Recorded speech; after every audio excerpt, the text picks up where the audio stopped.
1 Samuel chapter 9.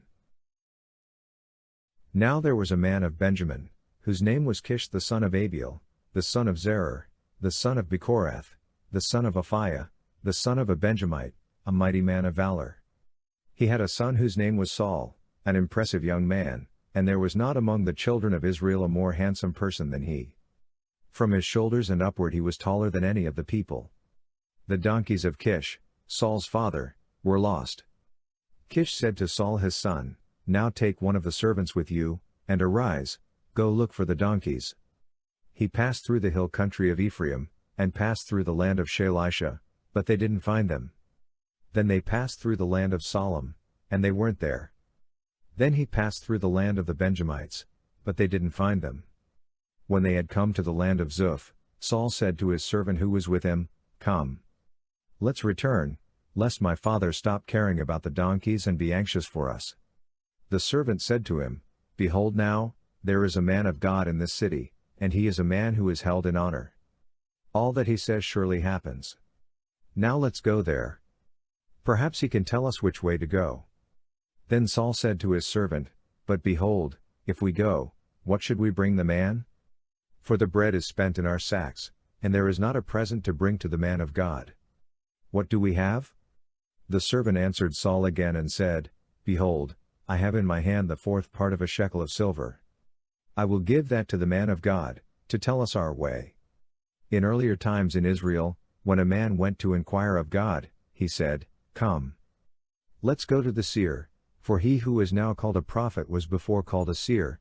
Then Saul said to his servant, "Well said. Come. Let's go."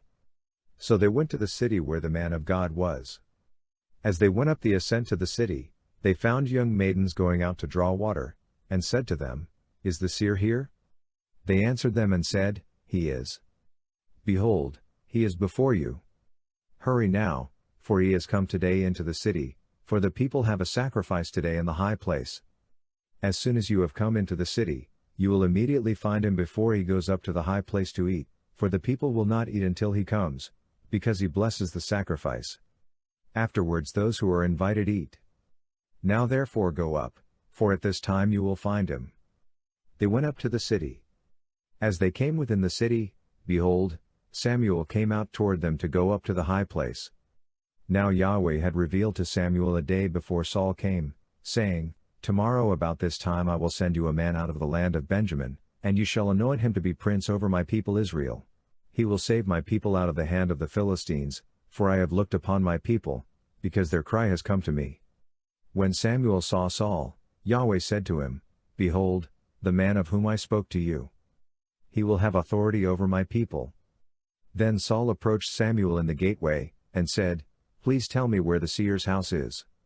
Samuel answered Saul and said, "I am the seer. Go up before me to the high place, for you are to eat with me today. In the morning I will let you go and will tell you all that is in your heart.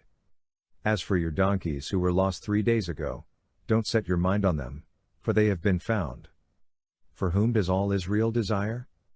Is it not you and all your father's house?" Saul answered, "Am I not a Benjamite, of the smallest of the tribes of Israel? And my family the least of all the families of the tribe of Benjamin? Why then do you speak to me like this?"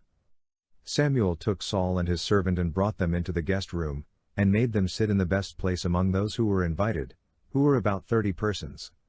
Samuel said to the cook, "Bring the portion which I gave you, of which I said to you, set it aside." The cook took up the thigh, and that which was on it, and set it before Saul. Samuel said, "Behold, that which has been reserved. Set it before yourself and eat, because it has been kept for you for the appointed time, for I said, I have invited the people." So Saul ate with Samuel that day.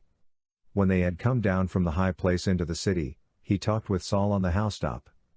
They arose early, and about daybreak, Samuel called to Saul on the housetop, saying, "Get up, that I may send you away." Saul arose, and they both went outside, he and Samuel, together. As they were going down at the end of the city, Samuel said to Saul, "Tell the servant to go on ahead of us." He went ahead. Then Samuel said, "But stand still first, that I may cause you to hear God's message."